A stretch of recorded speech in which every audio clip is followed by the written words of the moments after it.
Olá, boa noite. Boa noite, Rafael. Olá, olá, Cleide, muito boa noite, como é bom estar contigo. Olá, olá, meu querido Jorge Alahá, como você está? Como está Curitiba?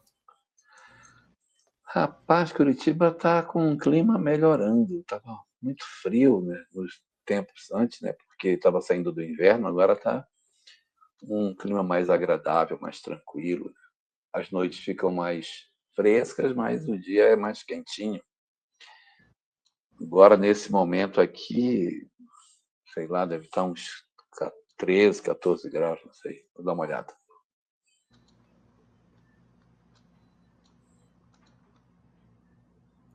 E por aí, Cleide, como é que estão as coisas?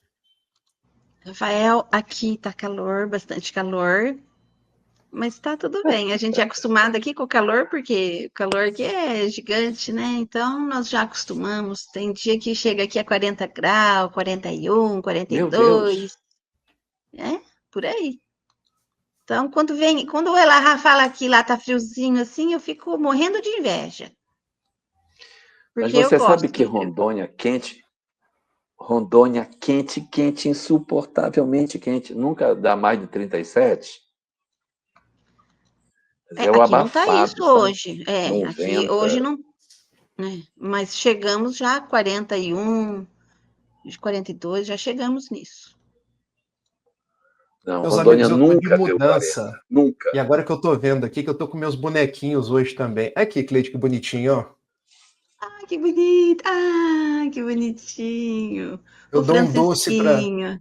vocês acertar quem são. Quem é esse É o aqui, Fran... Cleide? Essa aqui Essa. é a Clara, não é? E E esse esse é o aqui? Francisquinho, É verdade, acertei. acertou. O Elahá tem uma Joaninha. Eu Olha também tenho. lá. Isso aqui, Rafael, me disseram que é Clara de Assis. Essa aí é Clara de Assis. É que, na verdade, Veja. hoje, olha o roxinho. Na verdade, hoje, até a própria Mansão do Caminho já coloca nos posts que ela faz diariamente Clara como sendo uma das reencarnações de Joana. Então, tá tranquilo. Tá tudo na mesma. Tá Faltou tudo na meu mesma. bonequinho. É. Eu vou arrumar Faltou um o seu, bonequinho para a Cleide. próxima vez. É, próxima vez eu vou trazer meu bonequinho aqui também. Gente, vamos lá então, cumprimentando os nossos queridos amigos que estão aqui nos aguardando. Sejam muito bem-vindos aqui na live de hoje com Elahá, com o Rafael, que tem muita coisa importante para nos dizer hoje, né? É isso daí, né? Vocês vão falar hoje. Sobre o século XIV. E para dar início, eu vou fazer a prece, então, pode ser? Tá bom. Ok. Pode ser, então. Então vamos agradecer, né? Em primeiro lugar, agradecer por esses momentos de paz e de luz, agradecer a Jesus, o nosso mestre, a Deus em primeiro lugar, a Jesus e aos espíritos amigos que nos acompanham, que nos orientam, que nos intuem. Agradecer por estarmos fazendo parte deste trabalho que enriquece o nosso espírito de conhecimento. Agradecer por essas pessoas, essas companhias tão queridas que nos acompanham, que está aqui conosco, que já fazem parte de nossa vida. Obrigada, Mestre Jesus. Obrigada pelo trabalho. Obrigada por nesta reencarnações estamos tendo o conhecimento da doutrina espírita, que para nós espíritas é através deles que vamos angariar rumos melhores na escada evolutiva de nossas vidas. E não esquecendo de agradecer a nossa família por termos um lar, por termos nossa família, nossos companheiros, nossas companheiras, desta reencarnação que estão conosco, nossos filhos e todos aqueles, e nossos amigos. todos aqueles que fazem parte de nossa vida. Obrigada, Mestre Jesus. Envolva os nossos irmãos, o Elahá, o Rafael e todos aqueles que estão aqui nos acompanhando, todos aqueles que virão nos acompanhar depois. Enfim, Senhor, envolva todos os nossos irmãos desse nosso planeta Terra. E que assim seja. E agora está com vocês. Eu fico aqui nos bastidores. Então, muito bem. E passo a palavra para vocês. Então, tá bom. Vamos começar, então. Vamos avançar para o nosso século de hoje, Rafael. Eu sei que nós tivemos 3 lives sobre o século XIII, uma sobre Francisco e 2 em função das múltiplas ocorrências que se deram nesse período. Mas, antes de nós entrarmos no século XIV, eu queria saber se você tem alguma coisa do século XIII que ainda gostaria de comentar, alguma coisa que você gostaria de falar, antes de nós entrarmos efetivamente no novo século, que é o objeto da nossa discussão de hoje, o chamado século XIV. Tem alguma coisa que você gostaria? Eu quero, de início, Elahá, mais uma vez te agradecer por essa parceria, te agradecer por todos os aprendizados que você tem me proporcionado, nos proporcionado. Quero fazer o registro da Luciene Carvalho, dizendo que a voz da Cleide passa uma tranquilidade, e se eu pudesse, eu cumprimentaria todas as pessoas que estão no chat. A razão de ser das nossas lives é criar esse espaço de comunhão, de partilha do ensinamento espírita. Então, a presença de vocês muito nos felicita, para que nós possamos estudar mais, estarmos juntos, refletir sobre esse manancial que o cristianismo hoje, clarificado pela doutrina espírita, tem a nos ofertar. Fizemos 3 lives sobre o século XIII, e terminando o século XIII, entrando no século XIV, eu acho que nós poderíamos partir do final dos templários, porque os cavaleiros templários, eles surgiram praticamente com o início das cruzadas. Rememorando, as cruzadas são aquelas expedições de natureza militar que tiveram como principal objetivo recuperar o túmulo vazio de Jesus na cidade de Jerusalém. Mas por trás das cruzadas, que variam o número, mas nós temos aí como 9 cruzadas, o número que os historiadores têm como um número mais preciso, que por trás das cruzadas haviam interesses políticos, interesses territoriais, interesses de preservar o patrimônio, tendo em vista que em 711 a expansão muçulmana começa a adentrar a própria Europa.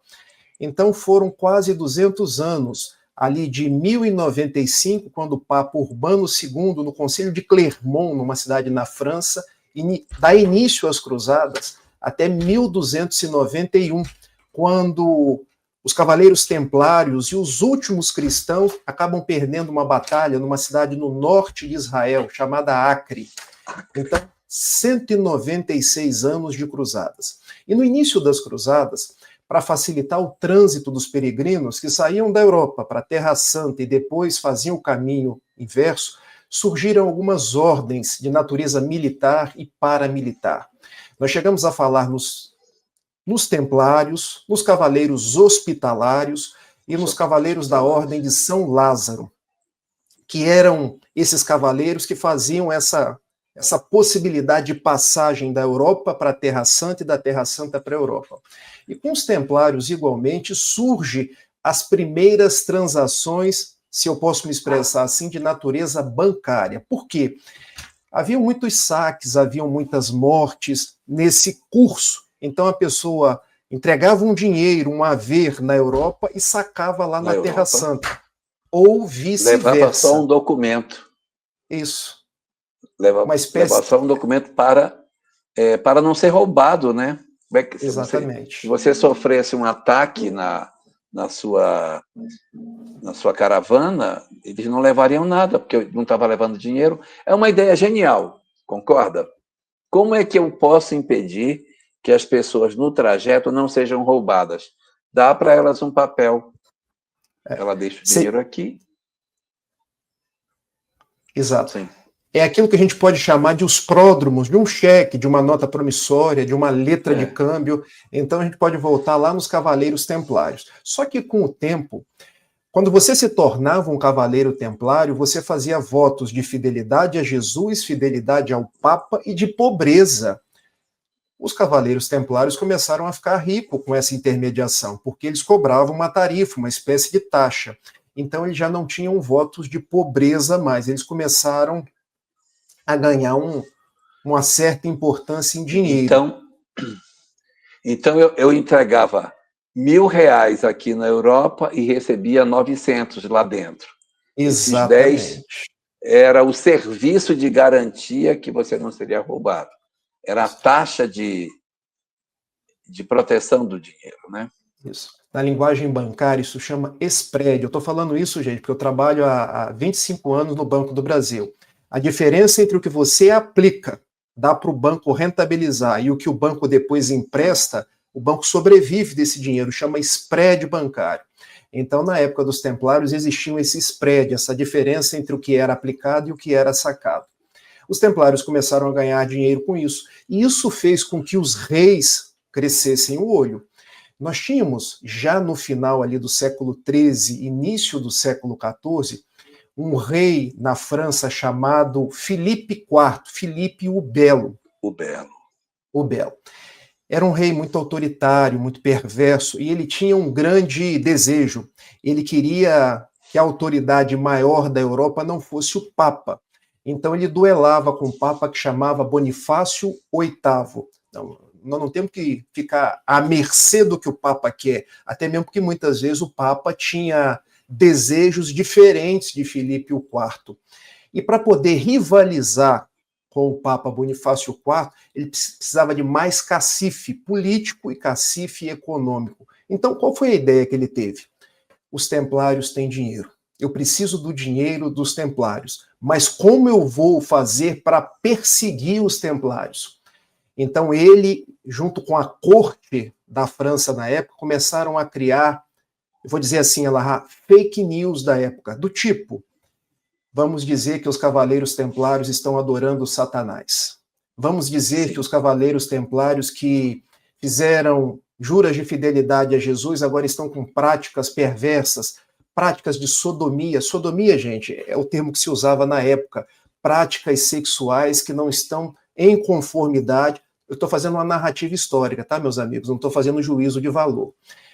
Práticas sexuais em desconformidade com o que era aceito pela igreja naquela época. Então, várias acusações foram sendo feitas aos templários. E já tinha a Inquisição naquela época. Então, ele conseguiu que os templários fossem levados ao Tribunal da Inquisição. Só que o Tribunal da Inquisição na França era o próprio Filipe IV, junto com os cardeais que ficavam situados na própria França. O que ele conseguiu? Ele conseguiu... Quer dizer que ele cruzou a bola para ele mesmo. Exatamente. É mais ou menos assim, na linguagem do futebol. Ele cruza, cabeceia e faz o gol. Porque a igreja... Apita. Exato. Exatamente. O que ele fez? Ele perseguiu os últimos templários que tinha como líder Jacques de Molay. Os templários começaram com uma figura muito nobre, Hugh de Payens, que seria no português Hugo de Payens, e terminaram com um líder que era uma pessoa muito nobre, chamada Jacques de Molay. E ele conseguiu levar os últimos cavaleiros templários e Jacques de Molay, depois de um processo inquisitorial, para serem queimados na fogueira. E que data foi aquela? 13 de outubro de 1307, uma sexta-feira 13. Daí surge a lendária Sexta-feira 13, ou seja, é o dia que tudo ocorre, é o dia das maldições, é o dia dos medos, porque os últimos cavaleiros templários, os cavaleiros do Cristo, foram queimados na fogueira. Existem coisas muito interessantes sobre a história dos templários, porque em função de todas essas narrativas que Filipe o Belo criou, acabou se imortalizando na história dos templários que eles tinham algum tipo de conhecimento místico, porque a acusação era que eles estavam com práticas que não eram as práticas que a religião da época aceitava. Então, eles são tidos como pessoas que praticavam coisas místicas, ocultismo, coisas do gênero. Então, a imagem dos templários passou para a história como sendo detentores de conhecimentos sagrados, ocultos, que ficaram preservados em função da destruição da ordem, né? Então, existem muitas coisas que se fala, mas nenhuma dessas são tidas como verdadeiras, que o quartel-general deles ficava ali no topo do monte, onde hoje tem a Mesquita de Omar e ali aquela outra construção, né? O Domo da Rocha, e ficava ali em cima.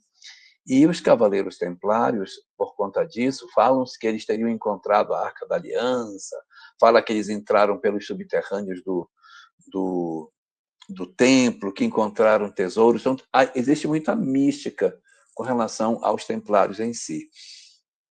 Mas tem algumas coisas que são verdadeiras. Uma das coisas importantes que existem é que, antes de tudo isso acontecer, houve um período em que Portugal precisou de ajuda para guerrear contra os chamados mouros, que haviam dominado Portugal. E os templários mandam um regimento para lutar em Portugal e conseguem ter êxito. E conseguem verdadeiramente expulsar os mouros das terras portuguesas. Em função disso, Portugal cria uma espécie de dívida com os templários. Uma dívida moral que era paga com doações. As coroas da Europa faziam doações bastante volumosas para os templários, no entendimento de que eles eram os que protegiam os viajantes e tal. Então, eles também ficaram ricos, não só por essa questão da transação, mas as doações que eles recebiam das coroas. E quando acontece essa perseguição aos templários, e Jacques de Molay é morto numa fogueira, ele é morto numa fogueira logo após a sua condenação, ele se revolta, não aceita a condenação, diz que é tudo mentira, que ele é inocente, que aquele tribunal é falso, e aí, em função da exasperação dele, a pena de prisão perpétua é comutada para fogueira e ele é queimado naquele mesmo dia. Mas aí o que aconteceu? Os templários sobreviventes, porque eles foram todos dizimados e mortos, os templários sobreviventes procuraram um lugar onde se refugiar. E eles se refugiaram em Portugal, que foi a coroa que lhes deu apoio. Em função da dívida moral que existia, os portugueses acabaram acolhendo os templários lá. E os templários foram para Portugal e havia duas condições para ficarem lá. A primeira é que eles mudassem de nome. Eles não poderiam ser templários, porque Portugal poderia ser perseguido, que eles inventassem um outro nome para eles. E o segundo é que toda a tecnologia, todo o dinheiro, todo o saber, tudo o que os templários possuíam, que isso passasse para as mãos da coroa portuguesa. Assim foi feito, e o conhecimento tecnológico que eles tinham, associado ao dinheiro que os templários possuíam, constituiu uma ordem que se estabeleceu em Portugal, chamada a Ordem do Cristo, e seus conhecimentos tecnológicos deram origem às grandes navegações. Essa é a resposta para uma pergunta que muitas vezes as pessoas se fazem. Como pode Portugal, que era um país inexpressivo, sem tecnologia, atrasado em todos os sentidos, ter sido ponta de lança em termos de navegação? Porque eles receberam ali a figura dos templários, que vinham com seus conhecimentos e dinheiro, criaram a Escola de Sagres e impulsionaram as navegações que deu origem à descoberta do Brasil. Bom, é muito bom vocês participarem, porque eu vou lendo os comentários e a gente vai aclarando. E se não ficar claro, não hesitem em perguntar de novo. Nós estamos aqui para isso. E se a gente não souber, não vamos dizer assim, não sabemos, vamos estudar mais e na próxima respondemos para vocês. Sobre isso tudo que o Elahá falou, além dessas práticas heréticas, haviam práticas que eram imputadas aos templários, místicas. Não sei se vocês se lembram do filme Indiana Jones em Busca da Arca Perdida. Uma das lendas que virou os séculos é que os templários tinham recuperado o Graal. O que é o Graal? O Graal é aquele cálice que na última grande ceia Jesus teria dito: este é o meu sangue, que deu o vinho para os discípulos, né, tomarem, que será derramado por vós e por todos para a remissão dos pecados. Então a lenda é que os templários teriam ficado de posse daquele Graal. E quem tem aquele Graal, aquele cálice, teriam os segredos da vida eterna, teriam os segredos de tudo aquilo que o cristianismo não teria deixado patente. Então, Elixir da juventude. Isso, Elixir da Juventude. Então, muitos filmes, muitas séries, tem até uma série na Netflix que fala sobre os templários. Dizem que eles eram perseguidos também por conta desse conhecimento. Tem duas perguntas aqui, Elahá, que eu quero até esclarecer de uma vez para a gente não deixar passar. Diná Ferreira, 21 e 21, e Sandra Maria Borges, eu já conheço as duas, 21 e 23. Deixa eu explicar para vocês.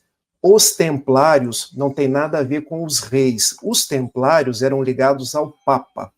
Então, quando os templários surgem, ali no século XI, eles surgem após o Concílio de Clermont, quando Urbano II dá início às cruzadas. Vieram 9 cruzadas, só que eram travessias muito difíceis, por lugares desconhecidos dos cristãos, muitas lutas pelo caminho, muitas mortes. Então, cavaleiros que faziam votos de pobreza, de fidelidade a Jesus, de morrer em nome do Cristo, eles se levantam para atender aos apelos do Papa e para ajudar naquela travessia, fazer uma espécie de isolamento, de proteção. Com o tempo, eles se tornam também mercadores, porque emprestam dinheiro, fazem intermediação financeira. E como essa ordem surgiu em Jerusalém, lá onde hoje existe a Mesquita Al-Aqsa, que é a Mesquita de Omar, eles também ficaram tidos como místicos, porque eles recuperaram vários, o Graal é um deles, mas dizem que eles recuperaram outras relíquias do tempo de Jesus. Então vejam, eles eram cavaleiros do Papa, porque o Papa era o representante de Jesus na Terra. Quando eu falo rei, é porque começou a surgir nos reis, principalmente o rei da França, mas peraí, eles servem ao Papa, por que eles não servem a mim? Eu estou brigando com o Papa, porque havia uma luta por hegemonia. Então o Papa, indo atrás dos cruzados, ele tira o poder, vamos consertar, o rei da França, Filipe IV, indo atrás dos cruzados, ele diminui o poder do Papa e fica com o dinheiro dos templários. Então, eu acho que agora Inveja, eu consegui me fazer entender. Exatamente. E aí, eu vou dar queria dar uma contribuição aí. Os templários são uma ordem religiosa. Tem franciscano, tem agostiniano, tem jesuíta, tem dominicano, tem as clarissas e tem os templários. Os templários eram uma ordem dentro da igreja. Então, do mesmo jeito que tem franciscano, também tem templários. É a mesma ideia. Uma ordem de religiosos que servem à igreja. Só que tem uma proposta diferente, né? Exatamente. É como se fosse, por exemplo, você tem uma instituição militar. Alguém que ajuda o exército é uma instituição paramilitar. Você tem um advogado. Quem fica ao lado do advogado é um paralegal. Então, essas ordens religiosas, elas ficavam ao lado do poder papal para dar uma espécie de força, proteção, uma espécie de ajudar a própria igreja a cumprir os seus objetivos. Então, em certo ponto, elas serviam o Papa e eram antagonistas dos reis, principalmente do rei da França. E o que aconteceu em 13 de outubro de 1307? Quando foram perseguidos os últimos templários, entre eles o chefe deles, Jacques de Molay, porque tem uma pergunta aí também sobre Jacques de Molay, acho que é da Fernanda. Jacques de Molay foi um cavaleiro templário, ele foi queimado vivo numa sexta-feira, 13 de outubro de 1307. E ele fez uma praga, sabe, Fernanda? Porque ele disse assim: eu não fiz nada disso, e vocês vão pagar por terem feito isso comigo. e essa praga dele se cumpriu, porque com menos de um ano, o Papa, que agora era um Papa próximo a Filipe IV Belo, ele morreu, Clemente V. E o próprio Filipe Belo também morreu. E ainda contam os historiadores que na própria Revolução Francesa, que estou dando um salto, do século XIV lá para o século XVIII, quando Luís XVI foi guilhotinado, porque Luís XVI ele era da mesma dinastia de Filipe IV Belo, rei da França. Passa um mendigo na rua e diz para ele, ao perder sua cabeça: viva Jacques de Molay, ele está sendo vingado hoje, quando o último dos reis da França perde a sua cabeça. Então você veja que toda a dinastia, né? Caiu toda a dinastia. Então, fechando essa questão dos templários, se ainda ficou alguma dúvida, vocês falem para a gente.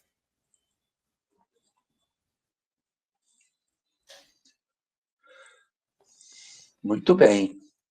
Podemos com o Acho próximo, que podemos né? seguir. Se aparecer, a gente reaproveita. Eu não consigo ver os comentários, que o meu computador não está querendo trabalhar hoje. Estou só com o celular. É só o que eu tenho. Então a gente fez um encadeamento lógico aqui para o fim dos templários. Nós precisamos passar por uma outra ocorrência do século XIV que durou, eu anotei as datas aqui, que durou de 1309 a 1377, quando o papado sai de Roma e vai para Avignon, uma região na França.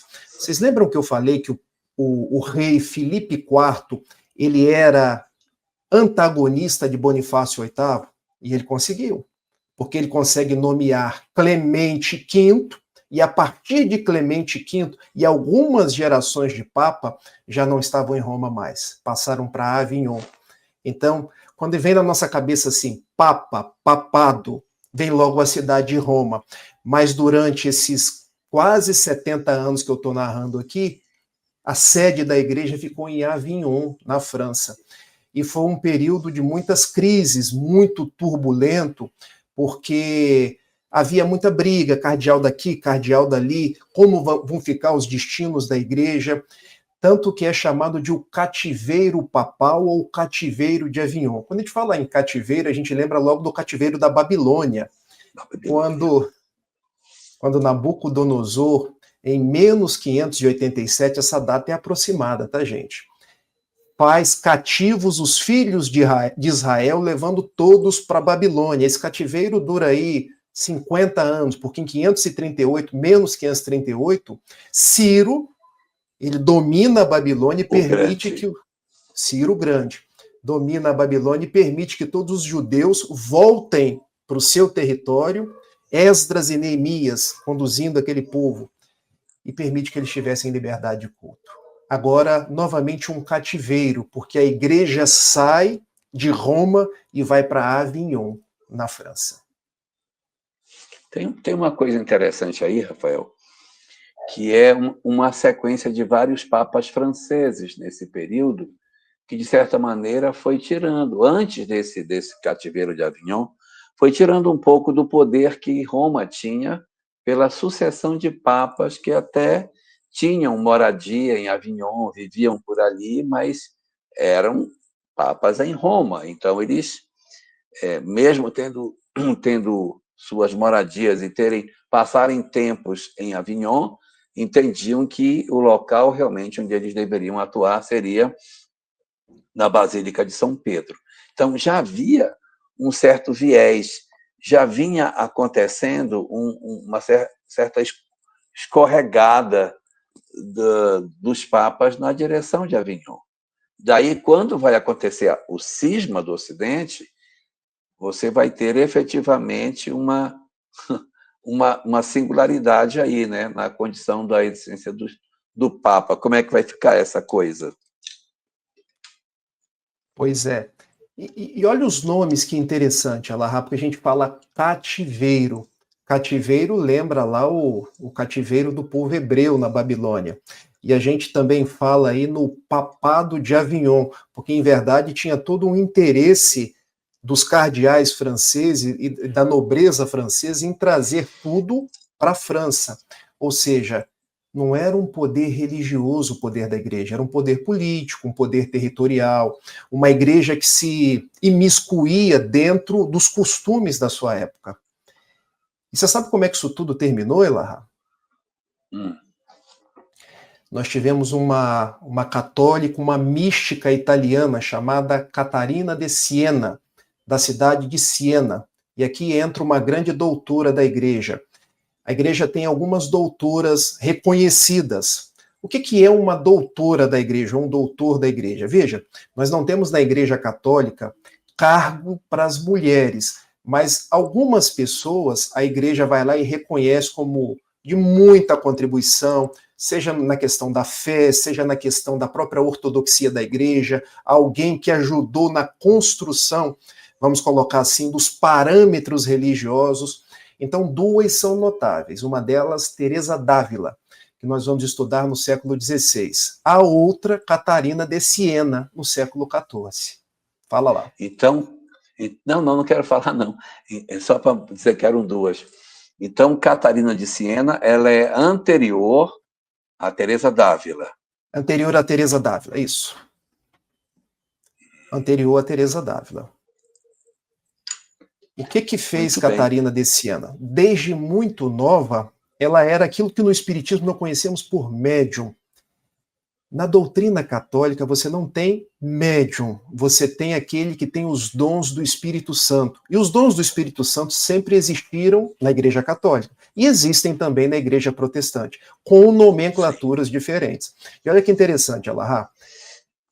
Maria já apareceu nos mais variados lugares. Nós temos a aparição de Maria em Medjugorje, em Guadalupe, no Brasil, na Índia, mas ninguém nunca considerou que quem viu a Virgem Maria é médium.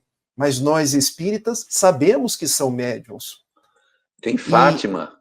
Em Fátima, em Portugal, em vários lugares do mundo. E nós temos pessoas que dentro da Igreja Católica não vê a Virgem Maria, mas, por exemplo, tem encontros com o próprio Jesus. São conhecidos por místicos. Místicos. Então, Catarina de Siena é considerada uma mística, assim como é considerada Teresa d'Ávila, que encontrava-se, conforme a igreja, com o próprio Jesus. Assim como uma freira alemã, agora do século XIX, Anne Catherine Emmerich, que ela, pelas suas visões, ela confirmou o lugar onde Maria teria morrido, que é aquela casinha lá no promontório em Éfeso. Porque na Igreja Católica, inicialmente, Maria teria morrido em Jerusalém. Tem até uma igreja lá, que é a Igreja da Dormição de Nossa Senhora. Mas Humberto de Campos fala da casinha em Éfeso. E essa casinha em Éfeso, ela foi confirmada pelas visões da mística Anne Catherine Emmerich. Estou dizendo tudo isso porque para fazer os links com a doutrina espírita. Olha como a mediunidade sempre existiu. E Catarina de Siena, ela desde nova, ela encontrava-se com o próprio Jesus, que pedia várias coisas a ela. Pedia para que ela cumprisse o evangelho. Ele pedia para ela. Ele pedia para ela, exatamente. Não é ela pedindo para ele, ele que pedia. Tá. Ele pedia para ela. Para cumprir o evangelho, para que as pessoas fossem mais unidas, para que as pessoas se amassem mais, e que esse cativeiro de Avignon, esse desvio da igreja, só servia para a cristandade se desunir. Claro, claro. E o propósito de Jesus, lembrando lá o evangelho de João 13:35, os meus discípulos serão conhecidos por muitos se amarem. Então ela começa uma tarefa. Olha, o Cristo nos pede união, século XIV. O Cristo nos pede amor. Eu estou vendo, ele está falando comigo. E ela consegue. Nossa. Ela consegue que em 1377 a sede da igreja volte para Roma. Então, se alguém perguntar a você... tempo? 1309 a 1377. 68 anos. 68 anos. Nossa. É muito tempo, Rafael.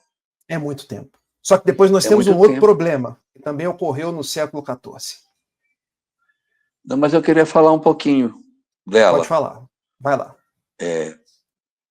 Ela tinha também uma característica que Francisco de Assis possuía. Ela tinha os estigmas. Tinha os estigmas. Fenômeno mediúnico de efeito físico. Nós temos vários desses místicos, os médiums, com essa possibilidade de receber os estigmas do Cristo. Catarina de Siena foi uma, Francisco de Assis foi outro, e nós temos mais pessoas. Porque diz que o grau de comunhão com Cristo é tão grande que a forma dessa manifestação é através dos estigmas. E como é que são esses estigmas? Eles são... brota sangue da... Como é que é isso? O que é, na verdade, isso? Na verdade é o seguinte, onde as mãos do Cristo foram pregadas na cruz, seja nas mãos, sejam nos pés, formam-se aqueles estigmas ou estigmatas, e ali ficam as marcas e até sangra. Sangra. Sangra. Mãos e pés. E pés. Dependendo da mediunidade do místico, pode sangrar só a mão, pode sangrar os pés. Uhum. Então são vários que tiveram esse tipo de fenômeno, né? Sim. Não é só Francisco e ela. Não, tem mais. Tem mais pessoas. Depois eu faço uma relação e falo para vocês. Tá bom. Eu acho que aquela mística do século XIX também tinha. Tinha, Anne-Catherine Emmerich, em menor proporção, mas também tinha. Nós temos muitos fenômenos também de imagens de Nossa Senhora que de uma hora para outra sai sangue na própria imagem. Isso não foi uma ou duas vezes, foram várias vezes. E como é que a gente poderia explicar isso através da doutrina espírita? Nós temos médiums, o fluido do médium é retirado, Laboratório do Mundo Invisível, Livro dos Médiuns, junta-se com algum fluido de natureza espiritual e proporciona que a imagem verta uma lágrima. Não é a imagem que está vertendo lágrima, meus amigos. É um fenômeno de efeito físico, muito bem explicado no Livro dos Médiuns. A Sandra está perguntando, será que os estigmas seriam fenômenos de ectoplasmia? Sim. Charles Robert Richer, que o Elahá está falando sobre ele na outra live, Prêmio Nobel de Fisiologia em 1913, ele chegou à conclusão de que existe um fluido de natureza corpórea que é exalado nas narinas, na boca, e esse fluido, como ele fez experiências na Argélia com a médium Martha Berrault, que ela, inclusive, soprava aquela água de barita que só uma pessoa encarnada podia soprar. Ela dava e fazia aparecer uma personalidade chamada Bien Boa. Então ele chega à conclusão de que aquela substância, aquele fluido, ele dá o nome de ectoplasma. Então hoje nós temos ectoplasma com esse nome por conta de Charles Robert Richer. E é exatamente isso, Sandra Moreira.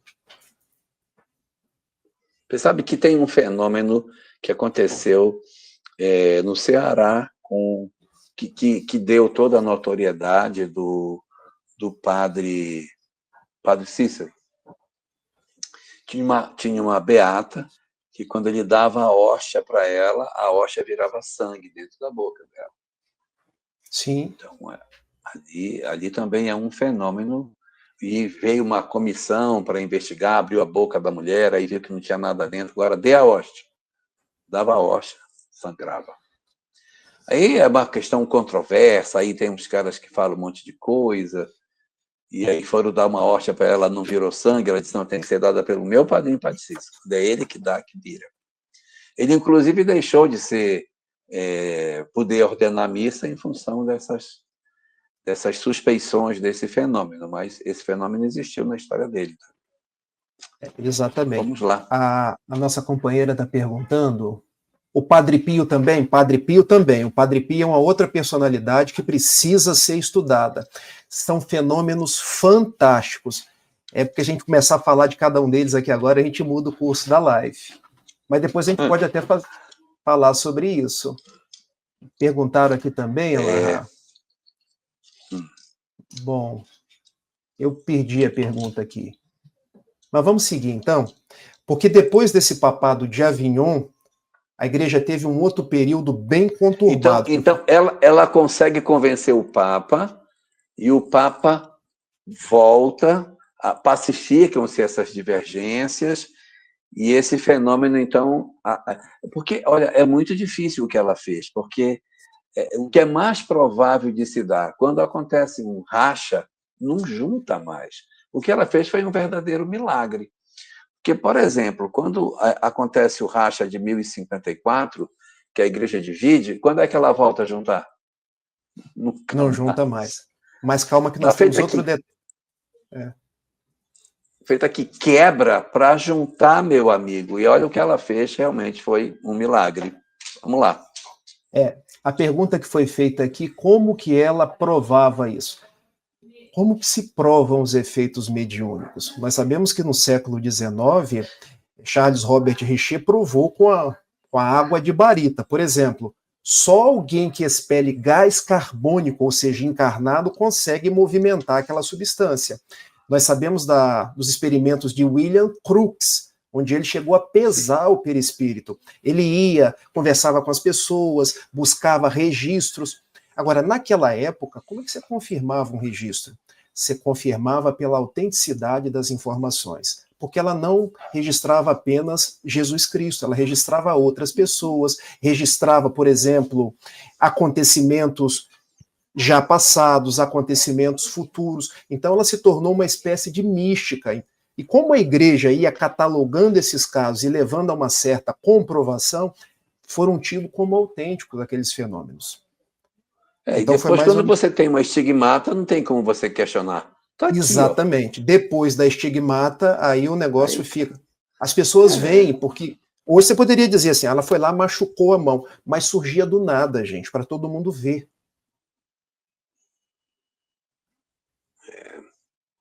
Impressionante. Podemos dizer que seria a queda das estruturas para que a consciência religiosa amadurecesse? Sim, Fernanda. Nós estamos sempre num processo de construção da nossa maturidade religiosa. É o que Joana de Ângeles chama de despertar da consciência. Mas, Elahá, a história é feita de idas e vindas. Você se lembra que no século IV nós tivemos Constantino com o Édito da Tolerância?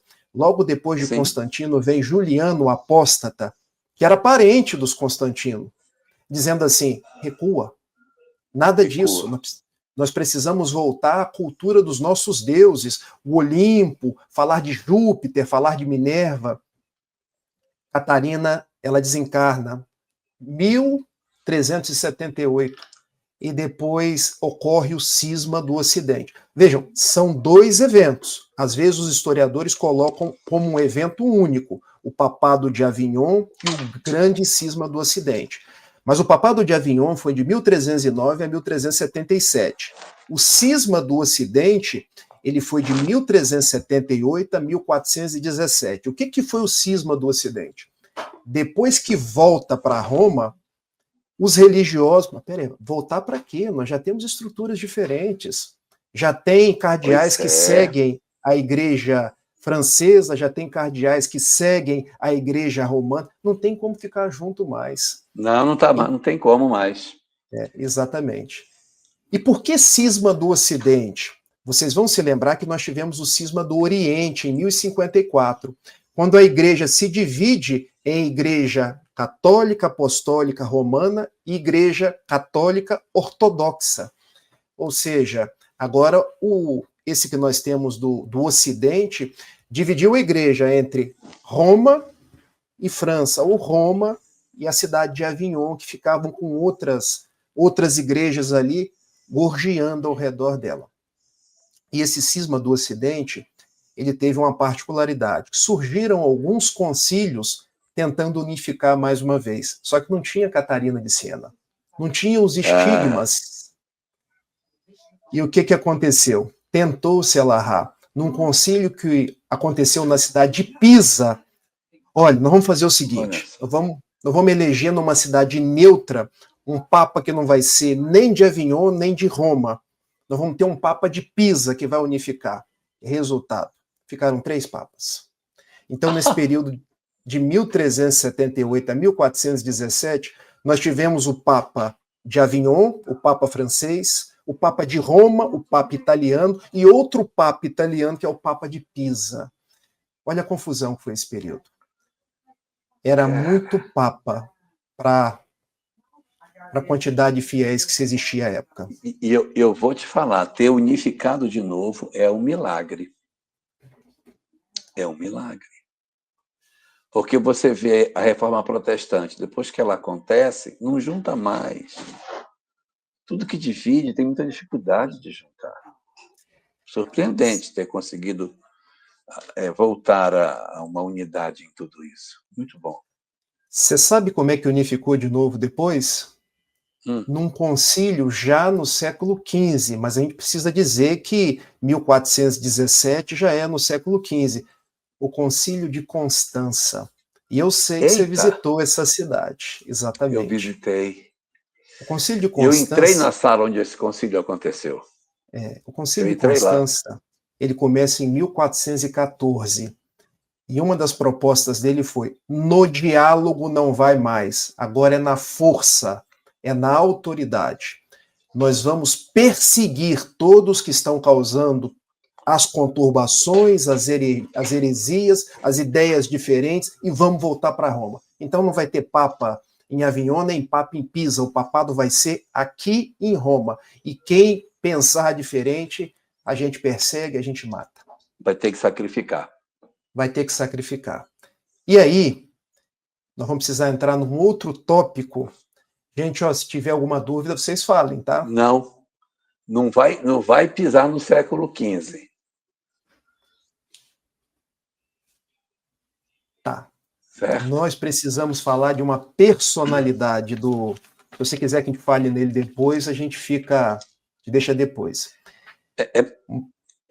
A gente pode até falar dele, mas ele tem que ser melhor. A gente pode abordá-lo agora no sentido das ideias, mas o término da história dele vai ter que ser na próxima live, porque ele vai desencarnar no século XV, né? O século XIV viu nascer dois grandes emissários do Cristo. Um ali na antiga República da Tchecoslováquia, chamado Jan Hus, e outro na Inglaterra, chamado John Wycliffe. Algumas pessoas colocam Wycliffe. Eu fui procurar qual era a pronúncia correta, mas é o Wycliffe, porque é um W e um Y. Então, até isso a gente procura, meus amigos, para tentar trazer aí a precisão para vocês. Então, acho que dá para a gente falar de John Wycliffe hoje e falar de Jan Hus na próxima. O que você acha, Larra? A gente pode, fala de Wycliffe hoje e fala que ele influenciou Hus, mas a gente não termina a história dele, porque a história dele fica para a próxima live. Mas vamos lá, vamos para o inglês primeiro. Tá. Quem foi John Wycliffe? John Wycliffe foi uma grande personalidade da Grã-Bretanha, em inglês, porque ele vendo tudo aquilo, a igreja se perdeu. Nós temos cruzadas, nós temos Inquisição, nós temos esse fenômeno chamado cativeiro de Avignon, nós temos, por último, o grande cisma do Ocidente, ou seja, muita perfumaria e pouca essência. O que nós estamos fazendo em prol de Jesus, em prol do Evangelho? Até hoje, no século XIV, nós não temos uma Bíblia na língua do povo. A igreja anda vendendo indulgências para ter dinheiro. O que é uma indulgência? Você vendeu perdão. Vai alguém na igreja, naquele rito da confissão, pede perdão dos pecados, porque precisava de um intermediário, não se pedia direto a Deus, e o padre cobrava um valor. Meus amigos, não era assim uma cobrança incisiva. Dá uma ajudinha para a igreja, dá uma ajudinha para cá. Então, depois aquilo foi se tornando mais institucionalizado, a ponto de surgir determinadas tabelas. Para o pecado tal, tanto de doação. Para o pecado tal, tanto de doação. E John Wycliffe olhava para aquilo, mas o que é isso? Uma outra coisa que ele questionava muito era a submissão ao Papa e ao poder temporal. E ele via, nós temos que ser submissos a Jesus. Então ele cria um lema para a vida dele. Ao invés de seguir o Papa, sola Scriptura, em latim, eu vou seguir as Escrituras. Eu vou seguir Jesus. E a primeira coisa que eu vou fazer é traduzir a língua para o vernáculo. E o vernáculo era o inglês. Então surge a primeira Bíblia da língua inglesa. Eu fico até arrepiado quando eu falo isso. em 1382. E essa Bíblia propiciou que os ingleses pudessem ler a Bíblia no seu idioma. Como eram as missas? As missas eram o padre no altar, olhando para Jesus crucificado, ou olhando para o Santíssimo, os fiéis na parte de trás, olhando para o Papa, olhando para o padre que estava de costas, e o padre celebrando a missa em latim, ou seja, ninguém entendia nada. E John Wycliffe, não tem sentido nada disso. Vamos trazer para o inglês. Nós vamos trazer para a simplicidade. E você sabe, Elahá, que ele se tornou tão marcante pela sua personalidade, pelo seu carisma, que as pessoas que começaram a segui-lo passaram a ser chamados de Lollards, ou traduzindo para o português, Lollardos. Pegou? Lollards em inglês, ou Lollardos. Você fazendo uma tradução, nem toda palavra você consegue traduzir. É o reclamão, é a pessoa que fica sempre tagarelando, falando, porque John Wycliffe falava muito. Ele se colocava para, não, vamos corrigir isso, vamos fazer isso. E o fato é que John Wycliffe, ele foi um dos precursores da reforma que viria no século XVI. Só existe reforma porque existiu John Wycliffe. E há um detalhe que é importante ser trazido da vida dele. Ele morreu de causas naturais, mas nesse concílio de Constança, que precisou unificar a igreja, determinaram que ele precisava ser julgado pela Inquisição. Desenterrar o homem. E pegaram os restos mortais dele, queimaram e jogaram no rio Swift. É porque ele estava morto, né? Então você tem que como é que eu digo? Excomungar, você precisa punir os que eram hereges. E como ele já tinha morrido, tem que queimar a cinza dele. Mas tem uma coisa sobre a Bíblia de Wycliffe, é que ainda não existia imprensa. Ela é manuscrita. Imagina o que é você pegar aquele texto e escrever na mão para traduzir para o inglês, para que as pessoas tenham o direito de acessar. A imprensa só iria ser descoberta no século XV, 1440. Então, nós estamos aí no século XIV, só no próximo século, no século da virada, né? Que a gente vai ter. O século XV é o século ponte. A mudança que a humanidade vai experimentar no século XV é extraordinária. Mas ele faz esse material ainda sem nenhum tipo de recurso de impressão. Isso é que é bonito no trabalho dele. E ele, na verdade, vai influenciar algumas pessoas da sua época. E uma das pessoas que ele vai influenciar é o jovem Jan Hus, que esse já não é mais inglês, já é da Boêmia, que a gente vai tratar da história dele assim com mais detalhe na próxima live, mas ele é alguém que também dá continuidade ao pensamento de Wycliffe, criando dentro do espaço onde ele vivia as discussões sobre as impropriedades da forma como o cristianismo estava sendo conduzido pelas suas lideranças naquela época. Né?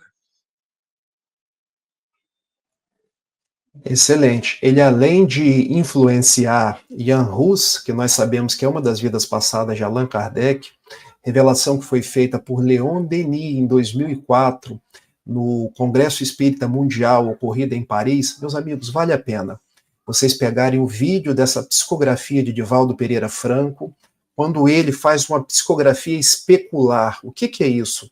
Quando você escreve ao contrário, de forma que você só consegue ler contra a luz, porque é feito de trás para frente, então o presidente, vamos dizer assim, do espiritismo lá na França, levanta e lê a mensagem ao contrário. E ela começa mais ou menos assim: eis que da fogueira de Constança, em 1415, retorna Allan Kardec, já nos dias de Paris, para trazer a mensagem do Evangelho Redivivo, inaugurando os dias do Consolador, dizendo para cada um de nós que tudo na humanidade está concatenado.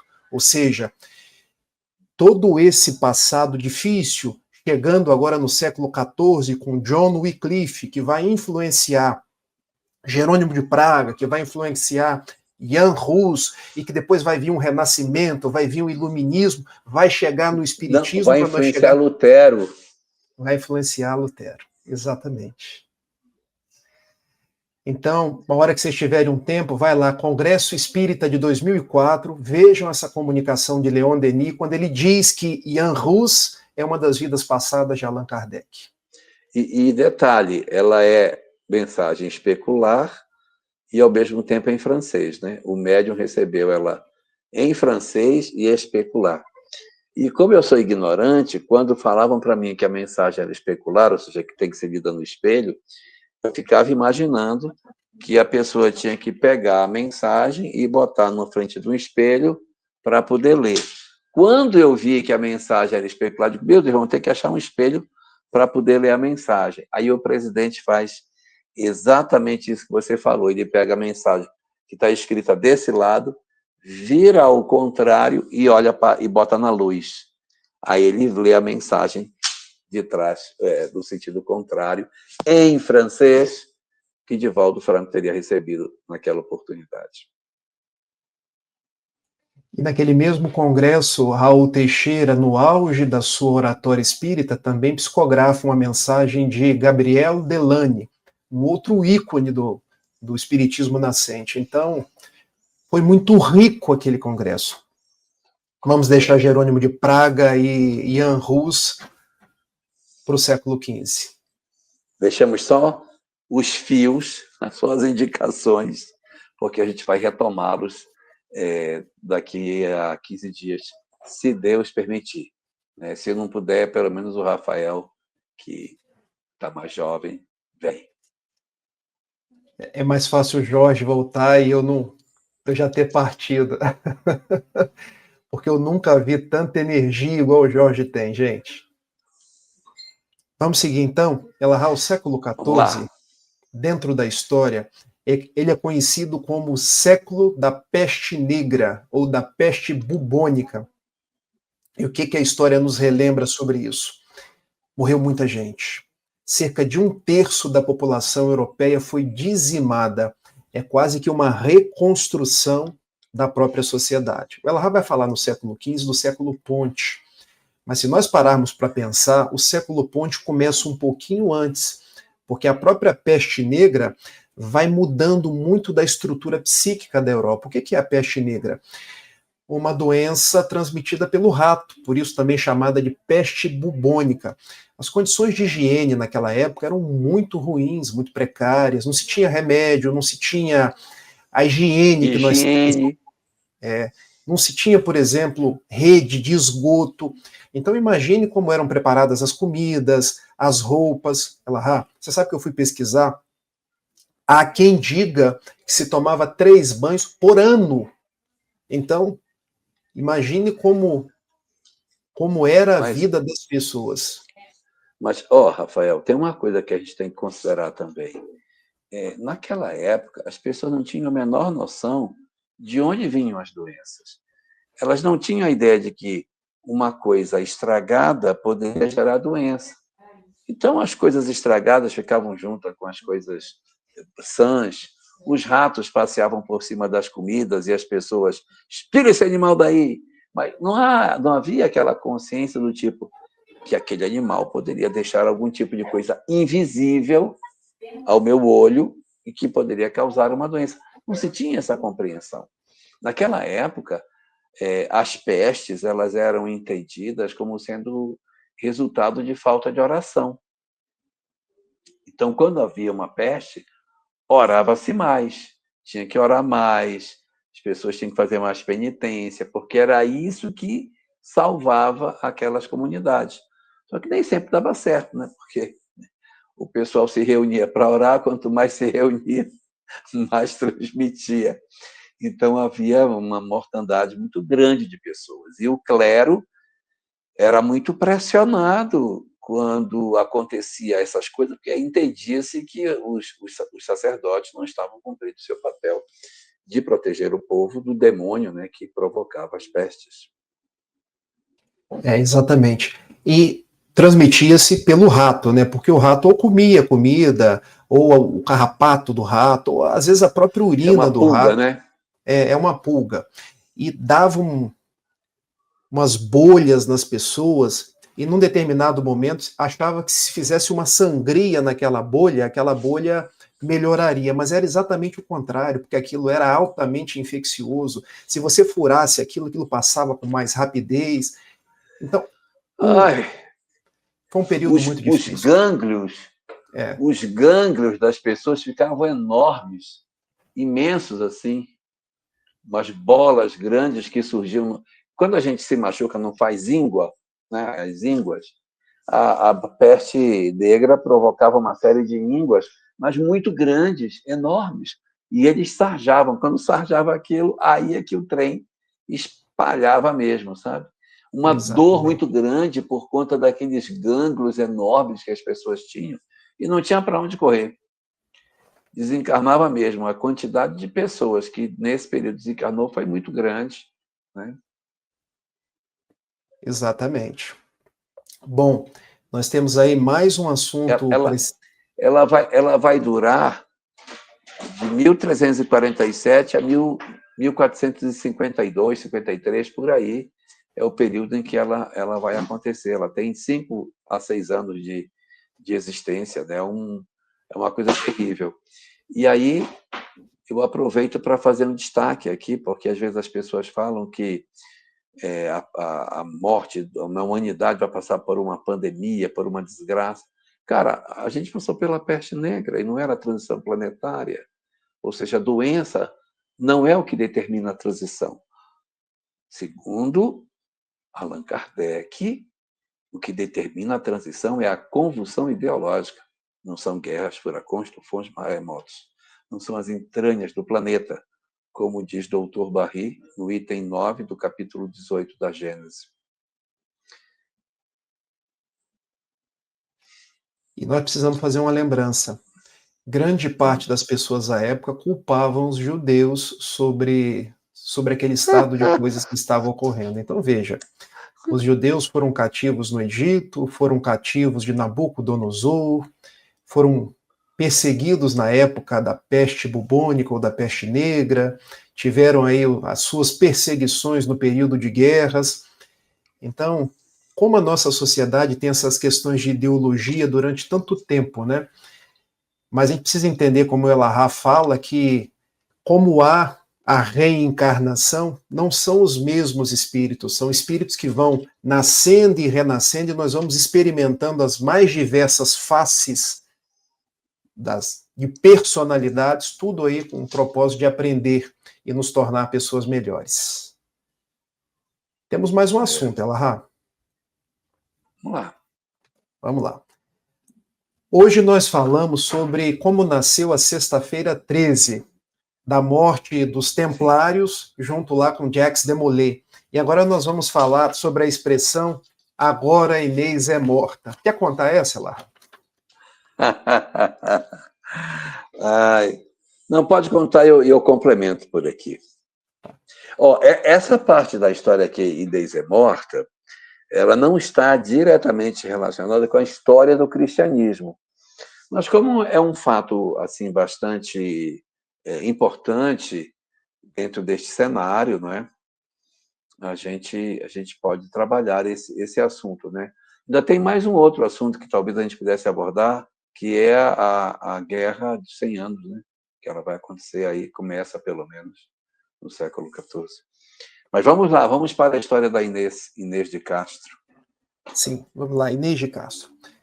No século XIV, nós tínhamos um príncipe português chamado Dom Pedro I. E vocês falam, Dom Pedro I, aquele mesmo do Brasil. Não, gente. O Pedro I do Brasil, ele era Pedro I aqui no Brasil. Quando ele voltou para Portugal para se tornar rei lá, ele foi Dom Pedro IV. Então, o Dom Pedro I era um antepassado em Portugal daquele que seria no Brasil Dom Pedro I e em Portugal Dom Pedro IV. E os casamentos naquela época eram arranjados. O pai dele, Dom Alfonso, mandou vir da Espanha uma esposa para se casar com ele, que chamava-se Constança, porque havia um interesse, ela é do reino tal da Espanha, vamos juntar aqui com o nosso reino aqui, vamos ter mais poder, vamos fazer a nossa influência. E ela veio. Só que na comitiva dela, era muito comum as rainhas, as princesas, terem comitivas, as aias, as damas de companhia, as pessoas que faziam todo o cortejo das princesas. Havia uma moça chamada Inês. Olha como são as tramas do destino. De quem que ele gostou? Não foi da Constança, foi da Inês. E aí nós temos um problema. Ai, reencarnação, meu Deus. O que é a reencarnação? É por isso, Elahá, que é bom estudar a história sob os olhos da reencarnação. O pai mandou que ele casasse com a Constança. Ele casou com a Constança, mas a Constança morreu. E o que ele fez? Ele foi e casou-se à escondida com a Inês. E com a Inês ele teve 3 filhos. O pai, quando descobriu, meu filho casou com uma dama de companhia, de jeito nenhum. Eles moravam numa... Porque se ele casa com a dama de companhia, cadê as alianças com os países? Exatamente. Porque um príncipe, ele é um trunfo de aliança. Uma princesa é um trunfo de aliança. Então, eu caso a princesa com outro reino para fazer a aliança para que as dinastias de um país possam se espalhar para outros. Houve um período na Áustria que cada princesa que nascia era tida como uma promessa de aliança. Opa, nasceu uma princesa, maravilha. Essa aqui a gente vai preparar que ela vai fazer aliança. Então, princesas são objetos de aliança. Então, quando o príncipe casa com uma dama de companhia que não tem expressão política nenhuma, é um crime contra o seu país. E aí Dom Alfonso fica profundamente chateado com o filho, né? Exatamente. E a gente pode pensar que você falou na Áustria, a esposa de Dom Pedro I, Dona Maria Leopoldina, era austríaca, era lá daquela linhagem do Império Austro-Húngaro, do antigo Império Austro-Húngaro. Habsburgo. Habsburgo, exato. Dos Habsburgo ela veio. Exatamente. Então vamos lá. Inclusive, Dona Maria Leopoldina era versada em botânica, em mineralogia, idiomas. Ela tinha uma formação extremamente vasta. Ela era simplesmente a mulher mesmo. E a nossa independência, quem realmente promoveu foi Leopoldina. Ela que, quando ele estava viajando, ela reúne o conselho o conselho superior dele e diz, nós vamos ter que fazer a libertação. Aí ela é que manda a carta dizendo para ele, você vai ter que fazer. Então, quem realmente é o mentor desse trabalho é Leopoldina, junto com o Bonifácio, de Andrade Silva. É Bonifácio. Os dois é que fazem, mas ela é realmente a cabeça pensante desse processo todo. Vamos para frente. Muito injustiçada, por sinal. Desencarnou aos 29 anos numa profunda depressão pelos excessos dos namoros e as exposições que Dom Pedro I provocou a ela. Vamos para frente. Mas é bom, sabe, Elahá, você fazer esse resgate histórico dela, porque a gente se lembra com muita positividade de Dom Pedro I e se esquece da personalidade augusta de Maria Leopoldina, que falava várias línguas, tinha vários conhecimentos, foi a mentora intelectual da independência do Brasil, é o que hoje a gente chamaria de ghostwriter, quando alguém escreve um livro, mas na verdade quem escreveu foi o outro. Aquele deu só o nome. Então, Dom Pedro I fica como o arauto da independência no Brasil, mas quem é a heroína silenciosa, título que foi dado até a Dona Ivone Pereira, é Dona Maria Leopoldina. Vamos voltar lá para Inês de Castro. Vamos para Inês de Castro. Então... Tá, e aí ele casou às escondidas, teve 3 filhos com ela e Dom Alfonso descobriu. Dom Alfonso descobriu. E que as pessoas na época, como que elas resolviam as questões? Espera meu filho sair de casa. Pega alguns capangas aí, vai lá e resolve esse assunto. Como que o assunto foi resolvido? Foram lá e mataram a Inês. 30 anos, 3 filhos, na chácara da família. Uma chácara que ficava ali na cidade de Coimbra, em Portugal. Quando Pedro chegou em casa, mataram a minha esposa. Ele quis fazer guerra com o pai, só que a mãe falou, não, meu filho, não faça guerra com seu pai. Honre o seu pai, até mesmo porque seu pai vai morrer. E depois que o seu pai morrer, o rei vai ser você. 2 anos depois, o pai morreu. Ele se tornou o rei de Portugal. Dom Pedro I, o rei de Portugal. O que ele fez? Primeira coisa, vá atrás daqueles que mataram Inês, mate eles. Por isso ele se tornou um rei considerado muito severo. E depois ele tomou uma decisão que pode ser considerada esdrúxula aos olhos da história. Ele manda ir ao túmulo de Inês de Castro, desenterra ela, faz um cortejo fúnebre ao reverso, porque ela é trazida até o trono de Portugal, colocam a coroa nela e diz assim, olha, eu me casei com essa mulher. Então, se eu sou o rei, ela é a rainha. Está aqui Inês de Castro, rainha de Portugal. Aí surge a expressão, mas Pedro, agora a Inês é morta. Então ele entronizou uma rainha morta. Mas o fato é que ele amava tanto aquela mulher que o pai mandou matar, que no auge da sua dor, ele manda que ela fosse tirada do sepulcro e colocada na cadeira de rainha. Olha o que nós já tivemos na história. E hoje, quando algo não dá certo na nossa vida, ou porque passa o tempo, ou porque não é oportunidade mais, ou porque simplesmente não era para si, a gente fala, ih, agora a Inês é morta. E nem se dá conta que a história é disso tudo. Digo, há uma curiosidade sobre eles. Eles depois foram exumados. Depois que eles desencarnaram, né, e foram sepultados lado a lado, eles foram exumados. E hoje eles estão sepultados no mosteiro de Alcobaça. Aquele mosteiro que tem aquela porta estreitinha. Tem um mosteiro de Alcobaça, tem uma porta bem estreita assim, que o monge, para passar para comer, tinha que passar naquela porta. Eu, por exemplo, não passaria mais. Aí o cara passa na porta. Se ele comer muito, ele não passa de volta. E se o monge não conseguir entrar, que ele está gordinho, não precisa se alimentar. Então, o mosteiro de Alcobaça, que é conhecido pela essa porta estreita do refeitório, é onde estão sepultados os dois, tanto Pedro como Inês. Com uma curiosidade. Eles estão sepultados na lateral da igreja, assim, do lado esquerdo e do lado direito, em pés. Estão sepultados em pé, um de frente para o outro. Por quê? Porque quando houver a ressurreição, que Jesus voltar, que eles ressuscitarem, quem cada um verá primeiro? O outro. Então, eles estão assim para que Dom Pedro volte a ver Inês, e Inês veja Pedro logo quando ressuscitarem na vinda do Cristo segundo as tradições, né, que o cristianismo possui. A Dolores perguntou sobre o Congresso do Espiritismo, qual ano? 2004. Congresso Mundial de Espiritismo ocorrido em Paris, na França. Foi por ocasião do bicentenário do nascimento de Allan Kardec. A Fernanda está colocando assim, essa lenda poética, Inês e Pedro, não é só uma lenda, isso é um fato, tá, Fernanda? Mas não deixa de ter poesia. Foi imortalizada por Camões, a Rainha Morta. Sim, está no livro de Camões e ele fala dessa Rainha Morta. E você também depois coloca aqui o título Justiceiro. Sim, Dom Pedro I, quando virou rei de Portugal, ele ganhou a alcunha de o Rei Justiceiro, porque ele vai atrás daqueles que mataram a sua amada e depois entroniza ela já estando morta. Ela há muitas histórias de amor que ocorreram ao longo do tempo. Nós falamos de Abelardo e Heloísa. Falamos de Abelardo e Heloísa. Gente, tem filme, vale a pena ver. Agora nós estamos falando de Inês e Pedro I. Agora a gente não pode confundir com Romeu e Julieta, porque esse sim é uma lenda, é um livro de William Shakespeare. Muito bom. Os filhos eu não sei o que houve com os filhos. A história não registra. Deve ter ficado com alguém lá na corte. Talvez tenham até herdado o trono, né? Quem sabe. Exatamente.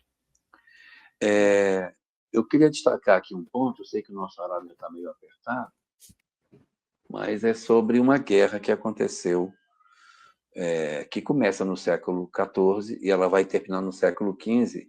Ela nos é importante porque no século XV vai aparecer uma mulher que está nessa guerra e a gente tem que falar dela agora. No século XIV houve uma guerra muito longa entre a França e a Inglaterra. Essa guerra se deu porque o trono da França ficou vago, o rei morreu e não tinha filhos.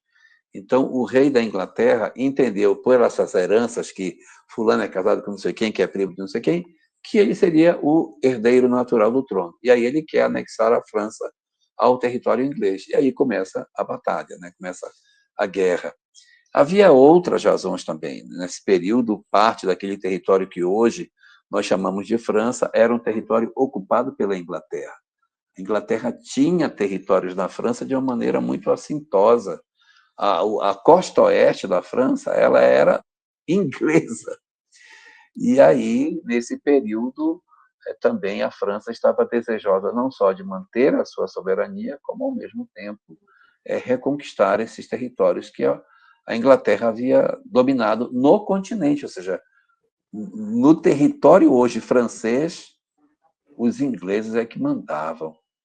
E aí vai acontecer essa guerra. Ela é uma guerra muito longa. Ela é chamada de Guerra dos 100 Anos, mas ela dura mais de 100 anos. Se eu não me engano, ela dura 116 anos, um negócio assim. E ela começa num século e vai terminar no outro. Gente, mais de um século guerreando, quem que aguenta isso? A juventude morrendo, as pessoas investindo, a nação paralisada para guerrear. É uma coisa louca tudo o que acontece. Então, havia essas razões territoriais, havia a sucessão, havia as questões econômicas, né? Dos interesses na lã da Inglaterra que não estava chegando na França, então isso tudo estava gerando muito descontentamento. Havia muitas questões envolvidas por trás disso. E essa guerra, ela vai ser uma guerra muito importante, porque, taran, ela vai mostrar o fim do feudalismo em cima dela. Por quê? Porque no feudalismo, o rei era fraco e os nobres que eram fortes. Então, qual era o poder do rei? Poder nenhum, porque quem mandava nas terrinhas lá eram os nobres.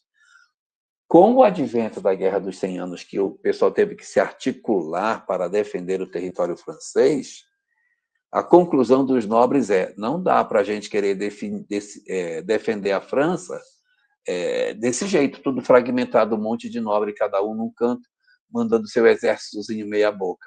Nós temos que ter uma unidade em torno de um soberano que mantém um exército permanente e que defende a nação como um todo. Vamos largar a mão desse negócio, termos os nossos exércitos particulares e deixar com que o rei tenha o exército grande, ele mantém a unidade do país, nas guerras ele enfrenta e a gente cuida aqui dentro das coisas de produção e econômicas do país e passamos uma taxa para ele, porque ele mantém as nossas fronteiras seguras. Então, essa guerra vai ser importante para a redefinição do entendimento de como os reinos deveriam se organizar.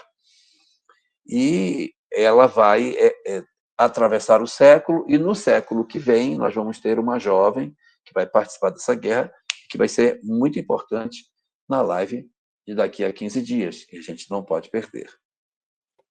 Outra mística, nascida na Lorena, região ali leste da França, que desencarnou com 19 anos, estou dando só algumas pitadas, e que respondia pelo nome de Joana d'Arc. A vida dela é algo impressionante, porque era outra médium que tinha visões espirituais. E quando a França estava praticamente perdendo a guerra, ela vai, eu vou salvar a França. E as cenas do próximo capítulo... Você já pensou, Lahá?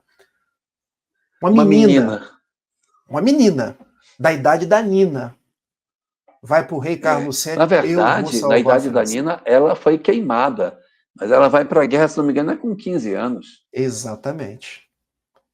O rei não deixou ela ir, ela se veste de homem e vai para a guerra. E vai. É isso. Lahá, passamos aí tudo que tinha para passar do século XIV. Eu gosto sempre de falar o seguinte: o que nós estamos fazendo é alguns apontamentos. Os séculos são riquíssimos, são muitas histórias. Eu sei que às vezes fica muita informação sobre a outra. Se fosse com mais tempo, a gente poderia falar mais devagar. Mas a ideia é isso mesmo, é a gente trazer um panorama, encaixar o espiritismo e, de uma certa forma, nos enxergar nisso tudo dentro de um grande processo de evolução, para que hoje, sob os auspícios da doutrina espírita, nós possamos nos tornar pessoas melhores. Será que tem alguma pergunta, Lahá? Bem, se não tem nenhuma pergunta, eu quero mandar um abraço muito especial para a Selma. não é? A Selma que está fazendo um trabalho muito bom. A Selma está tomando as lives que a gente está produzindo, está transcrevendo esse material, está transformando isso em texto. Já fez com alguns episódios. Então, queria deixar minha gratidão, meu abraço a ela pela dedicação, pelo esforço que ela está fazendo de colocado aqui em forma de palavras, que a gente consiga em texto, né? Que a gente possa ter a chance de ter esse material registrado de outra forma. Então, Selma, receba aí o meu abraço e minha gratidão. Eu, de minha parte, quero agradecer a Selma também. Cadê Eu Cleide? vou me valer daquilo que o professor Severino fala. Chama ela de Tem Selminha. um texto aí, eu não consigo ler, Rafael. Rafael, tem essa pergunta aqui, ó, dá uma olhada. Podemos dizer que o Wycliffe é um daqueles Eu não espíritos de consigo ler no missão celular. que surgem em momentos de trevas para romper estruturas e abrir caminhos? Conseguiu escutar o que eu li, Lahá? Consegui. Questão 700.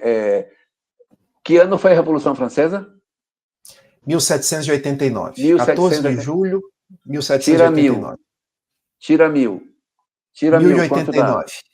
Não, se tirar 1000 Não, de tirando 789. Ótimo. Então, é essa a pergunta que a gente vai ler. Vamos lá. Pergunta 789. Eu estou aqui com a versão em Esperanto, vou tentar, porque eu não estou achando em português. Deixa eu achar aqui. 789. 789. Diz assim: o progresso que algumas vezes... Meu Deus, não estou conseguindo ler meu óculos, está bem... O progresso algum dia reunirá todos os povos da Terra em uma única nação? Essa é a pergunta. E aí, os espíritos vão dizer que isso não é possível, tarará, tarará, e Kardec vai fazer um comentário aqui. Aí eu não vou achar, ainda mais em Esperanto é mais difícil. Mas ele diz o seguinte, que o progresso da humanidade é feito porque, de tempos em tempos, encarna na Terra homens de gênio. E esses homens de gênio promovem em poucos anos aquilo que demoraria séculos para acontecer. Então, os homens de gênio são aqueles que vêm na frente. Então, quando você tem uma determinada coletividade que pensa de uma forma e tem um ponta de lança que enxerga lá na frente, esse cara, ele é um homem de gênio, que pode estar nas mais diferentes áreas do conhecimento, né? Não é só no ambiente religioso, no ambiente científico, filosófico, etc., artístico. E, sim, Wycliffe pode ser considerado como um desses que viu muito à frente, porque é dele que todos depois vêm. É ele que levanta pela primeira vez o questionamento sobre a estrutura da igreja. Não pode ser assim. Não pode ser dessa forma. E ele, como pessoa, se levanta para questionar e dali vai gerando todo um movimento que culminaria com a transformação efetiva da humanidade. E tem um detalhe, Lahá, que você já até falou em outras lives, que vale sempre relembrar o seguinte: por que o crédito, então, não é dado a ele e é dado a Lutero? Porque nós tivemos o Wycliffe, nós tivemos Jerônimo de Praga, nós tivemos Savonarola, nós tivemos outras personalidades. Jan Hus. A gente tem que atentar para a época que cada um deles viveu. Século XVI, nós já tínhamos Gutenberg e a imprensa. Ou seja, as ideias vão para o papel e elas se disseminam. Na época de Wycliffe, ali na Inglaterra, você fala para um, fala para dois, que fala para três, mas fica ali restrita aos lollardos.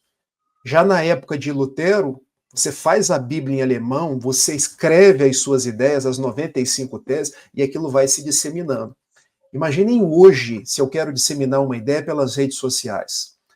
Com alguns segundos ela está lá no Japão. Então veja, quanto mais rápido o meio de comunicação, mais uma ideia se propaga. Mas foi preciso que existisse o Wycliffe, Jan Hus, entre tantos outros, para que nós tivéssemos o progredir da história. Tem mais pergunta, Cleide? Rafael, não, bastante comentários. Ah, então tá bom. As perguntas que tinham, vocês responderam todas. Aqui, ó, fui... achei. Também achei aqui em espanhol. Vamos ver se em espanhol dá para eu ler. Aqui diz assim, ó, Kardec comentando.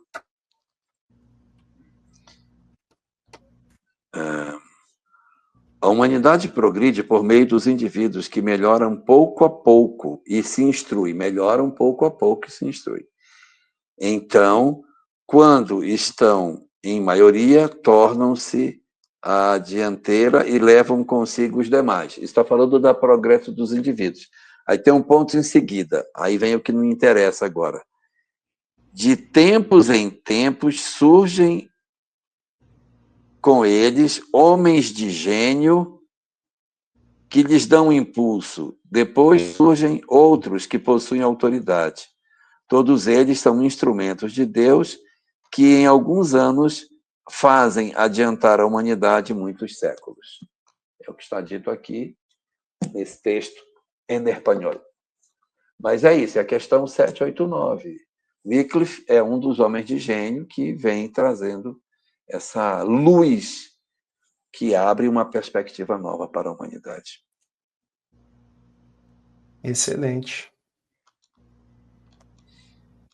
Podemos encerrar, né? Sim. Acho que podemos encerrar. Bom, a poesia hoje eu escolhi fazer diferente. Eu escolhi uma poesia que não é minha, porque tem tanta poesia boa de outros poetas que hoje eu escolhi uma poesia de Amélia Rodrigues.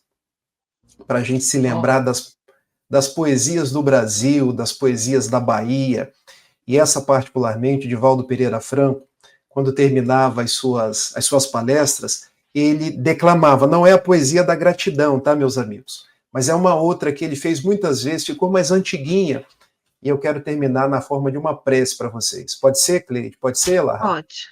Excelente. Claro. Então vamos. Vem cá, Clara. Vem cá para você mandar um beijinho. Aqui, ó. Manda um beijinho, boca cheia.